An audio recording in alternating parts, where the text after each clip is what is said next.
Welcome, everyone. This is not just the story of a company. This is the story of two men who had nothing left, no money, no home, no hope. But from the burnt ruins of World War II, they created something that changed the world.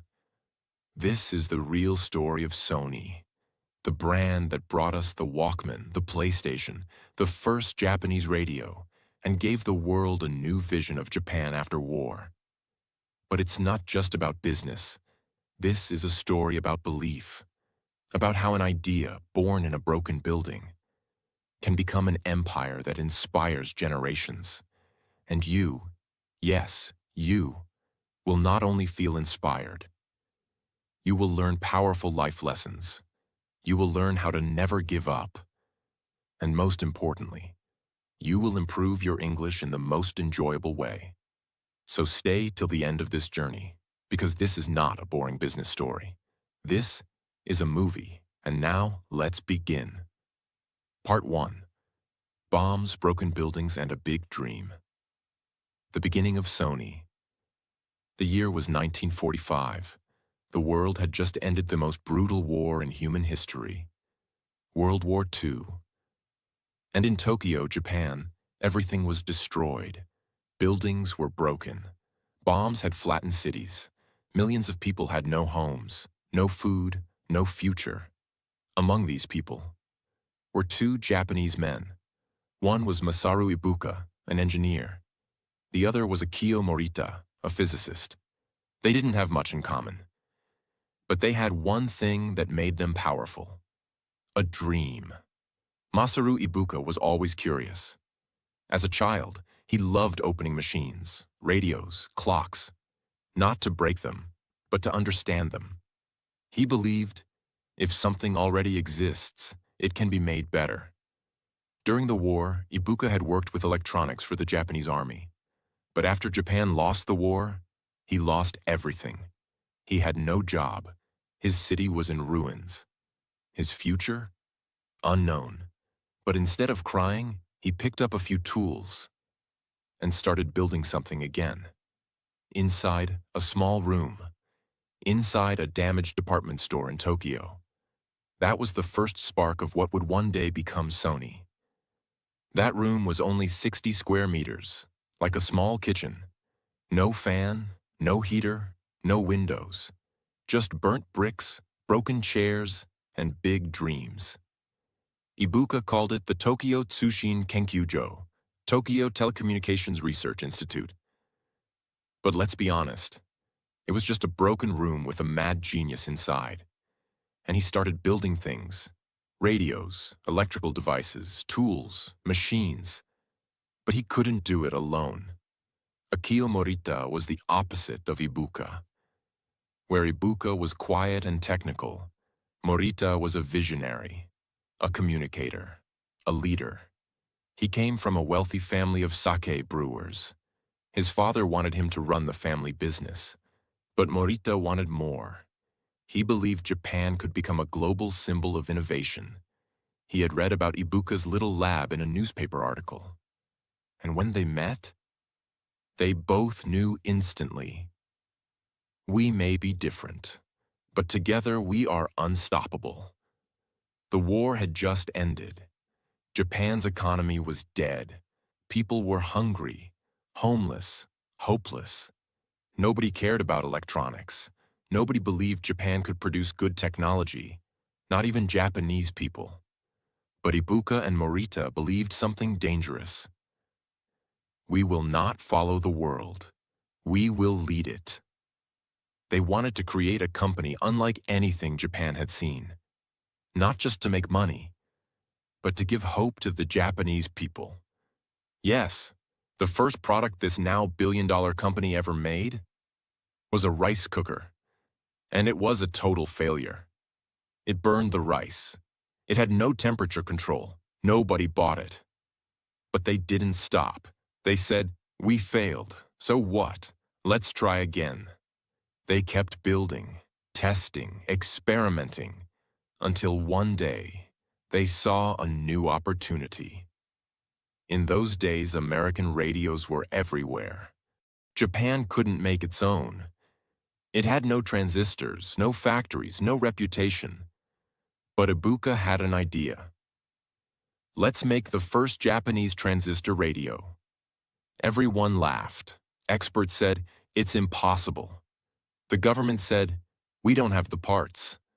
America said, you can't copy our patents. But they didn't care. They worked day and night. They studied everything about radios. They used black market parts, broken pieces, leftover wires. They didn't sleep. They didn't eat properly. They were obsessed. And then, after months of sweat and struggle, they did it. They created Japan's first transistor radio. Now they had a product, but they needed a name. They didn't want a long Japanese name. They wanted something global, something easy to say, something short, something powerful. So they chose Sony. Sonus equals Latin for sound, plus Sonny equals young boy. It represented youth, energy, sound, and dreams. They said, we are not just making products. We are building a brand that the world will respect. It was the year 1955. In the heart of Tokyo, inside a tiny office with broken walls and iron shelves, a decision had been made. Sony would not remain in Japan. It was time to take their invention, a small, powerful transistor radio, and enter the most competitive market in the world, the United States of America. Akio Morita sat at his desk. He looked at the radio, held it in his hand. This little device was their hope, their courage, their future. He didn't just see a machine. He saw a bridge between war-torn Japan and the modern Western world. But now came the hardest part. He had to leave his country, travel across the ocean, and convince America, the richest country on Earth, to trust a Japanese product. Remember, this was just 10 years after World War II. The wounds of the war were still fresh. Many Americans still disliked Japanese products. Some refused to even speak with Japanese businessmen. But Morita didn't care. He believed in what they had created. He believed in Sony. So he packed one suitcase. Inside were a few clothes, a dictionary, and 2 transistor radios. He boarded the plane and whispered to himself, they don't know us yet, but one day they will. When Morita arrived in New York City, he was shocked. Massive buildings, traffic everywhere, loud music, fast-talking people. Everything was 10 times faster than Tokyo. But Morita didn't feel afraid. He felt excited. He took a small hotel room. No luxury, no comfort, just a single bed, a desk, and a dream.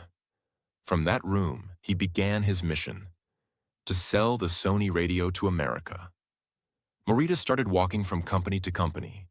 He had no contacts, no scheduled meetings, no interpreter, no translator. He spoke in broken English, often using hand gestures, drawing diagrams, and pointing at his radio. Sometimes people just stared at him. Some said, sorry, we're not interested. Others laughed. Japanese radio? That won't sell here.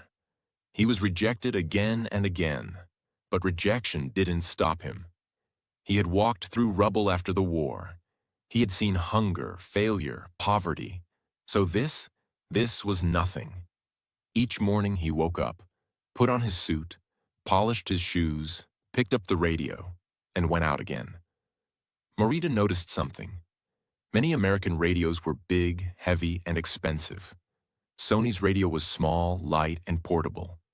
He changed his pitch. You can carry music in your pocket. Walk with it. Travel with it. It's for the young generation. That line caught attention, especially from teenagers and music lovers. They had never seen something like this before. After weeks of struggle, he got a small opportunity. A small electronics shop agreed to take 10 units of the radio, on trial. If they sold, they'd buy more. Morita personally cleaned each radio, packed it neatly, and delivered it to the shop. All 10 radios were sold in 2 days. People loved them. Young boys and girls came back asking, "Do you have more? I want one." The shop owner called Marita and said, "Give me 100 more."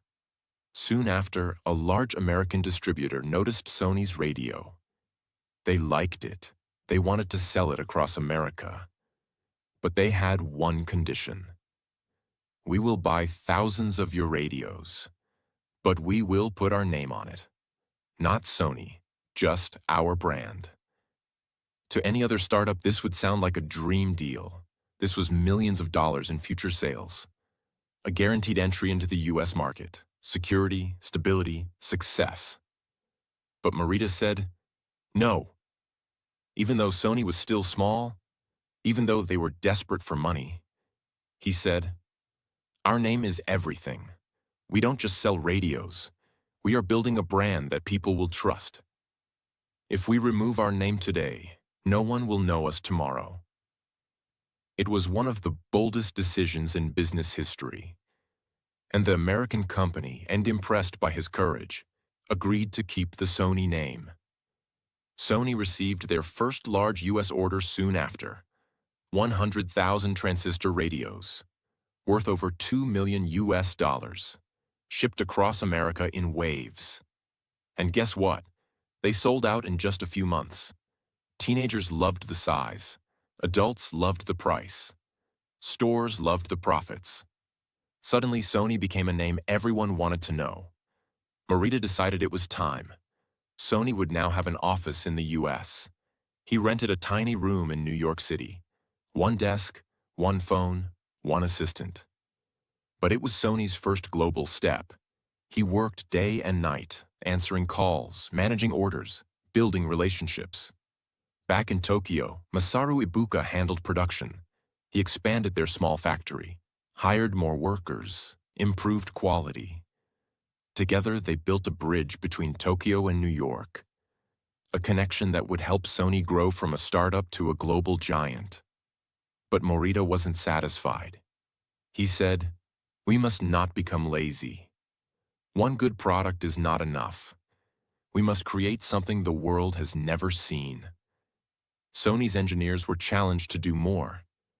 Better sound, smaller size, longer battery, new ideas. Part 2. They said it was useless. But it changed the world. The year was 1979. Sony was no longer just a small company. It was now a rising name across the globe. People were starting to say, "Have you heard of that Japanese brand? Sony? Their radios are amazing."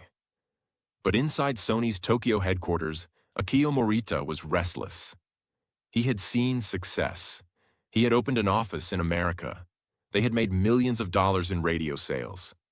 But now, he was looking for what's next. He knew the truth. If we don't create something new, we'll become history. Sony was making TVs, recorders, audio devices, but none of it felt revolutionary anymore. Morita wanted to do something unbelievable, something no one else had done. One day, one of Sony's engineers, Norio Oga, came with a complaint. He loved listening to classical music, but he hated carrying big cassette players while traveling. He told Morita, "Why don't we build a small cassette player, just for headphones, no speakers, no record button, just music, just listening?" Morita paused. A cassette player with no speakers? No ability to record music? To many people, that sounded useless. Even inside Sony, many executives laughed. They said, "Why would anyone carry a device that can only play music and nothing else? And who wants to wear headphones while walking? People want big sound, not private sound." But Morita saw something different. He didn't just see a machine. He saw a new lifestyle. He imagined a young person walking through the city, music in their ears, lost in their own world. He imagined people listening privately on a train, in the park, in their rooms. This wasn't just about music. It was about freedom. So Morita said, Let's do it. Sony's engineers got to work. They started with their existing cassette recorder. They removed the recording system, the loudspeaker, the microphone, and replaced it with a stereo amplifier, a headphone jack, lightweight materials. They tested dozens of sizes, shapes, buttons. The challenge was, it must be small enough to fit in your hand, light enough to carry anywhere, and strong enough to survive daily use. After months of trials, they created the first prototype. It was small, battery-powered, crystal clear in sound, fit perfectly in a pocket or bag. Marita wanted a name that felt fun, light, and modern. They considered Soundabout in the US, Stowaway in the UK, Freestyle in other countries. But finally, they went back to something simpler. Walkman. It wasn't perfect English, but it sounded cool. It combined walk, movement, portability, man, person, individual user, and Marita believed the name would grow with the product. They printed the first batch, 30,000 Walkman units, packaged neatly, sold for around $150 at launch. They sent them to music stores in Japan and waited. At first, no one bought them. People walked past the product. Even journalists mocked it. One newspaper headline said, "Sony's Walkman, a step backwards in music." Sony executives panicked.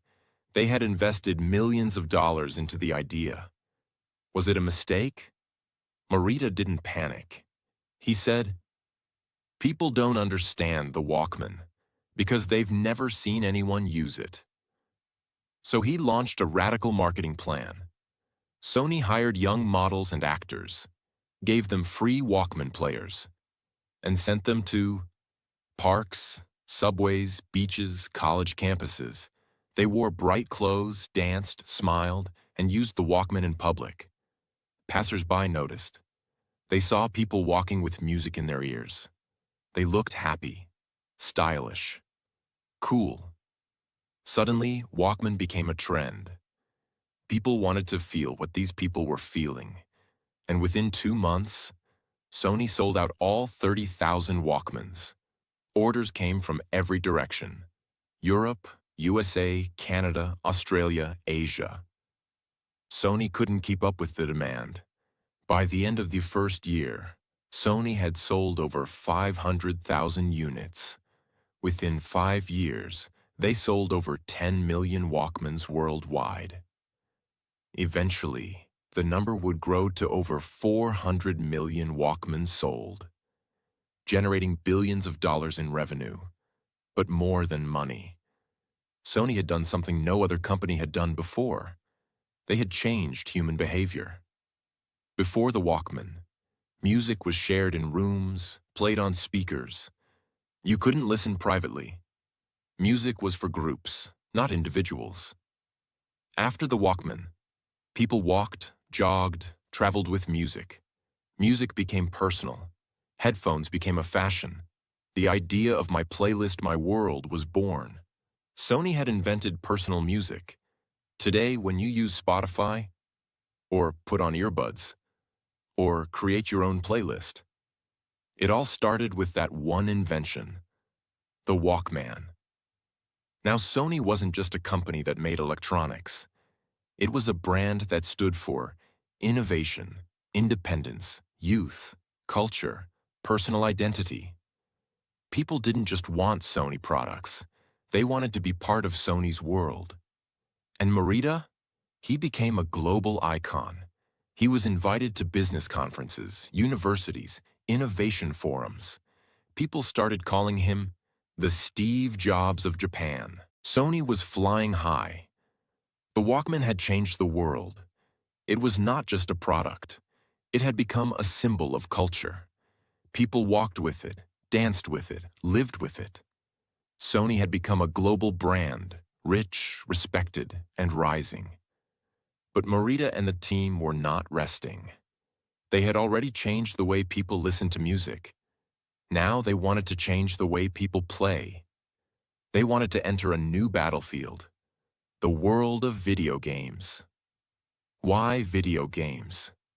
In the early 1990s, gaming was becoming more than just a toy. Children loved it, teenagers were addicted, and a new industry was being born, one that would soon be worth billions of dollars. Companies like Nintendo and Sega were leading, but Sony had never made a video game console. Many inside the company thought it was too risky. They said, "We make music players and TVs. We don't belong in gaming." But one young engineer inside Sony didn't agree. His name was Ken Kutaragi. Ken was a quiet genius. He loved games, he loved technology, and most of all, he loved pushing limits. He watched his daughter play Nintendo games and thought to himself, what if we make something better? What if we make a gaming system so powerful that people feel like they're inside the game? At the time, he was just an engineer, not a leader, not a decision maker.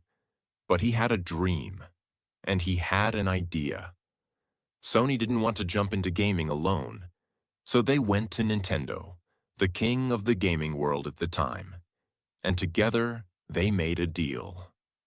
The plan was, Nintendo would make a new console. Sony would help build the CD-ROM system inside it. This would allow games to be played from discs, not cartridges. Sony would also make a version of their own called PlayStation. It seemed like the perfect partnership. They started working. They built prototypes. Millions of dollars were spent. Then came the big announcement day. 1991 Consumer Electronics Show. Sony executives arrived. They prepared the stage.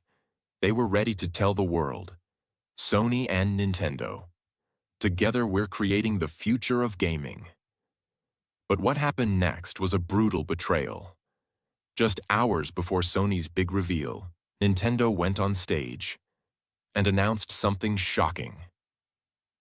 We are now partnering with Philips, not Sony, for our next console.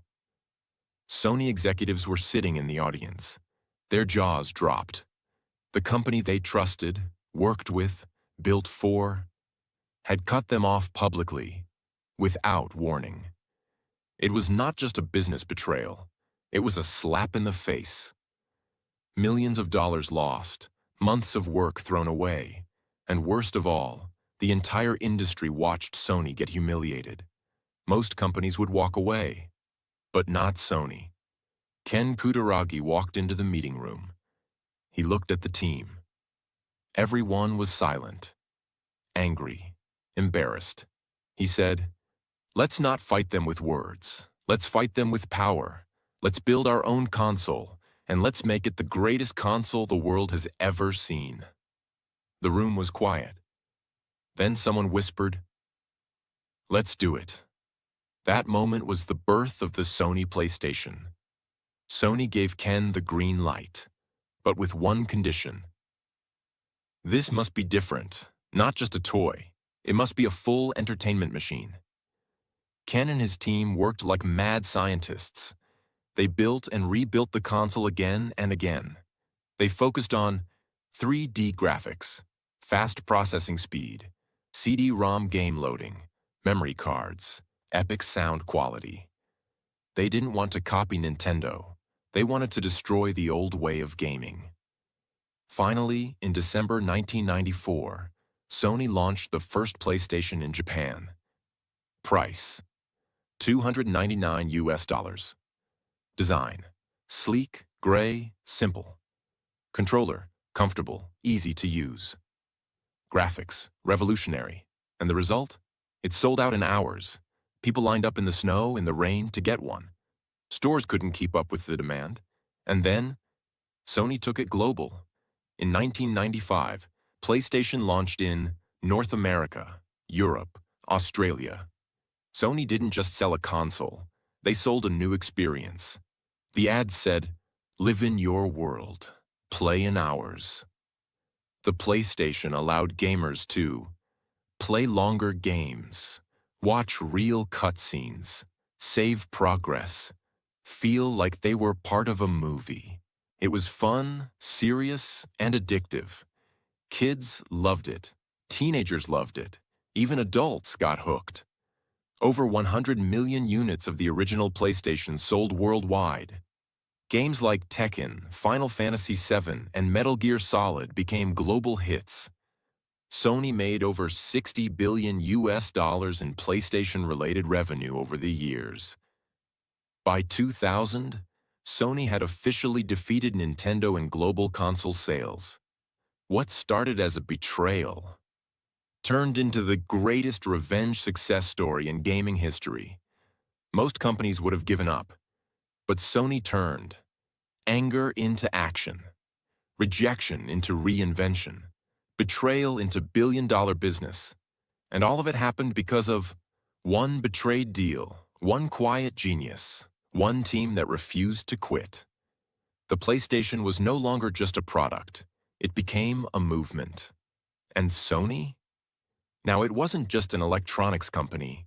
It was a global entertainment empire. Part 3.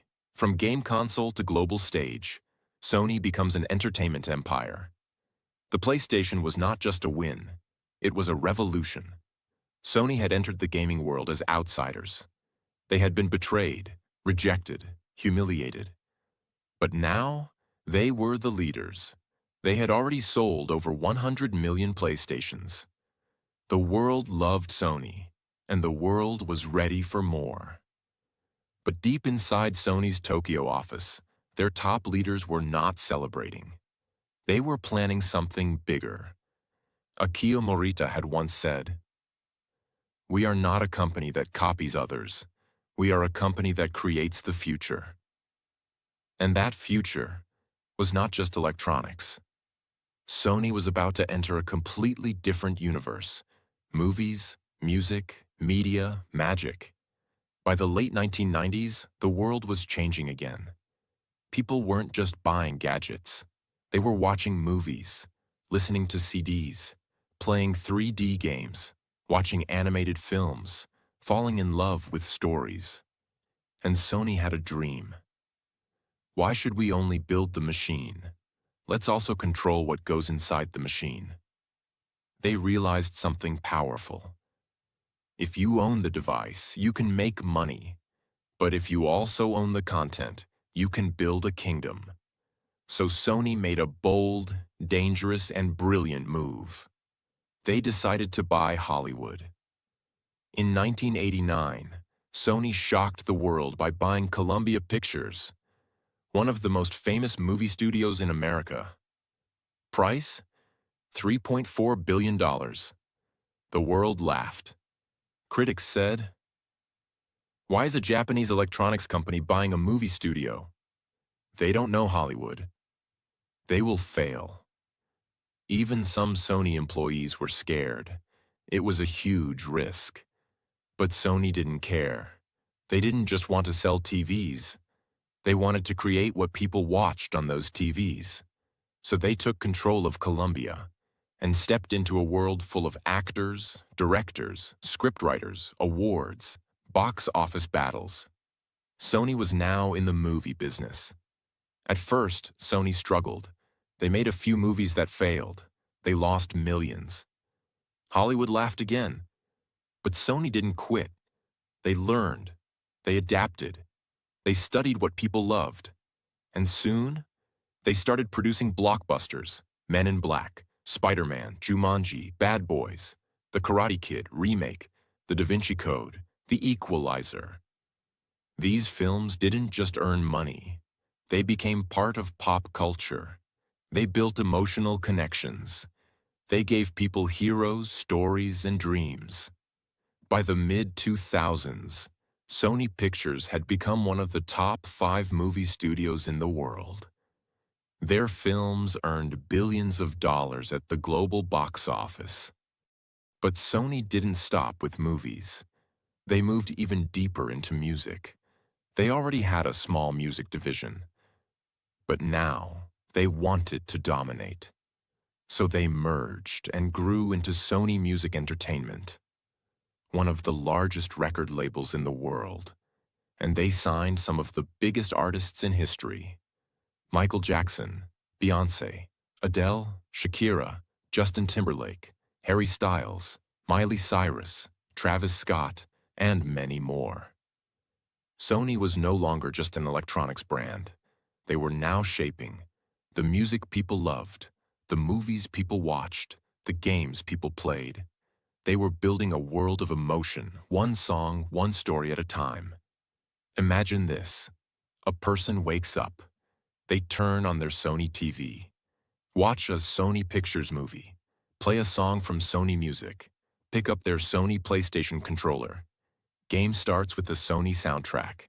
Save progress on Sony memory card. Sony had done the impossible. They were now present in your eyes, your ears, your hands, your heart. And they weren't just selling products. They were crafting experiences. Even with all their success, Sony never became lazy. They kept experimenting. They built Blu-ray disc technology, high-definition TVs, professional cameras used in Hollywood, noise-canceling headphones, robotic dog Aibo, virtual reality PlayStation VR, smartphones with 4K screens. They also invested heavily in AI, robotics, and digital imaging. Sony believed, if people laugh at your idea today, they will thank you tomorrow. That mindset built their empire. By now, Sony had over 110,000 employees worldwide, offices in more than 180 countries, revenue of over $85 billion per year, multiple billion-dollar divisions, gaming, music, films, imaging, electronics. But more than numbers. Sony had built a name that meant creativity, quality, emotion, respect. And they did it not by copying others, but by leading, again and again. Sony's success didn't come from just machines. It came from their culture. Inside Sony, every employee is taught to think like an artist, work like an engineer, lead like an entrepreneur, care like a family member. They give their people freedom to experiment, permission to fail, opportunities to grow. It's not just a job. It's a mission to improve lives through creativity and technology. Now Sony is working on next-gen PlayStation 6, smart wearable music tech, film studios in new countries, global music talent expansion, virtual production for films, AI-driven sound and editing tools, gaming universes mixed with film and music. They're creating a future where one story can be a game, a movie, and a song, all at once, all powered by Sony. They are building worlds, not just products. Part 4. The legacy of Sony, built on courage, cracks, and a camera of dreams. Sony had now become something bigger than a company. They were a storyteller, a builder, a connector, a symbol. They had entered every part of the world, and every part of the human heart, from the streets of Tokyo to the skyscrapers of New York, from the hands of children playing PlayStation, to the ears of teenagers wearing headphones on buses, to the eyes of movie lovers crying in dark theaters. Sony was everywhere. But behind all the cameras, screens, music, and machines was a truth most people didn't see.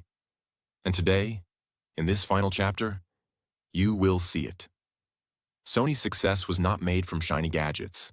It was built from broken floors, rejected ideas, burnt buildings, sleepless nights, empty bank accounts, and tears no one saw. Masaru Ibuka started alone in a burned-out department store, with only tools and belief. Akio Morita traveled to a country that hated his language, and sold a dream through hand gestures. Ken Kutaragi got rejected, pushed aside, and laughed at, but built PlayStation with anger in his heart and fire in his soul. They didn't have luck, they didn't have comfort, they didn't have safety, but they had something more dangerous. They refused to stop. Sony's cameras didn't just capture pictures, They captured moments. Sony's games didn't just give fun, they gave escape. They gave courage. They gave another chance to the broken kid who felt like a loser. Sony's music wasn't just sound, it was healing. They didn't create machines, they created meaning. And that's what made them different. Now let's talk about what most people don't know. Akio Morita, the face of Sony, gave his whole life to the company. He believed in global peace through global creativity. He didn't want Sony to be Japanese. He wanted it to be human. In 1993, after a long career, Morita had a stroke. He was forced to retire. He couldn't speak clearly. He couldn't lead anymore. The man who once stood on world stages was now quiet in a hospital bed. But until his last breath, he still read Sony reports, tracked news, and smiled when the company succeeded. In 1999, Akio Morita passed away. He didn't live to see the full future of the PlayStation 2 or Spider-Man's billion-dollar empire. But he died with one truth inside his chest. I gave everything, and now the world listens when we speak. As Sony grew into a giant, something else quietly grew too.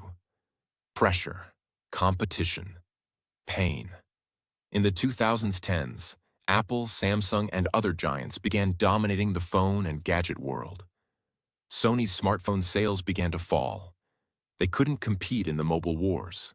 They shut down stores. They laid off employees. Some people started saying, Sony is not what it used to be. The same company that once changed music and movies was now losing ground in tech. It was painful. It was heartbreaking. Even loyal fans started to walk away. But Sony didn't quit. They went back to their roots. Sony began to refocus.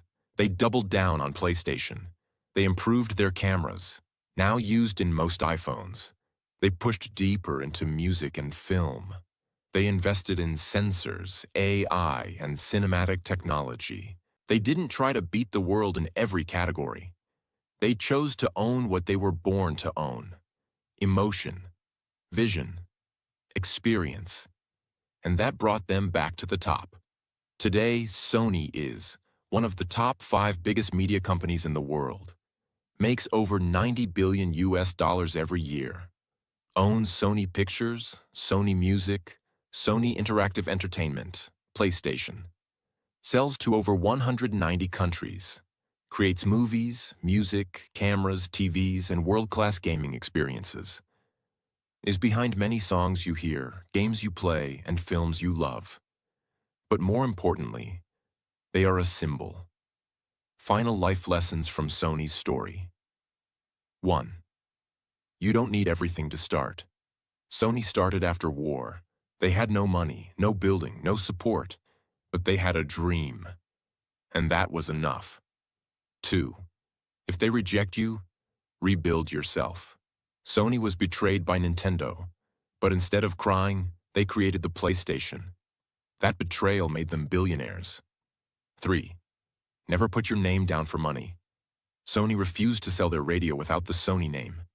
That decision built a global brand. Always protect your name, your values, your vision. Nellius fail. Try again, then fly. Sony's first rice cooker failed. Their phones didn't succeed. Some movies flopped. But they always came back stronger. Failure is part of every success story. 5. Lead with emotion, not just machines. Sony didn't just build technology. They built experiences, music, games, and moments that made people feel alive. That's what made them different. 6. Protect your originality. Sony didn't copy. They created. The first Japanese radio, the Walkman, the PlayStation. They made what never existed before. Do the same in your life. Annual revenue, over $90 billion. Market value, over $110 billion. PlayStation alone, worth 45+ billion. Sony Music plus Sony Pictures, combined worth 25 plus billion US dollars. Total employees, more than 110,000 worldwide. From one burnt room to a company richer than 90% of the countries on Earth. Sony is not just a success story, it's a miracle made by belief. If Sony taught us one thing, it's that your start does not decide your finish. You can start in pain. You can start in silence. You can start with empty hands. But if your dream is strong, you can still reach the stars. So please, never give up. Protect your name. Do what others think is impossible. And build something that makes people feel something, just like Sony did. If this story touched your heart, if it inspired your soul, if it improved your English, then please, subscribe to this channel, because more powerful stories are coming, and I want you to grow with every one of them. Comment below your favorite part of the Sony story. Share this video with someone who needs to believe in their dream again. And remember, you don't need permission to become great. If Sony can do it, so can you.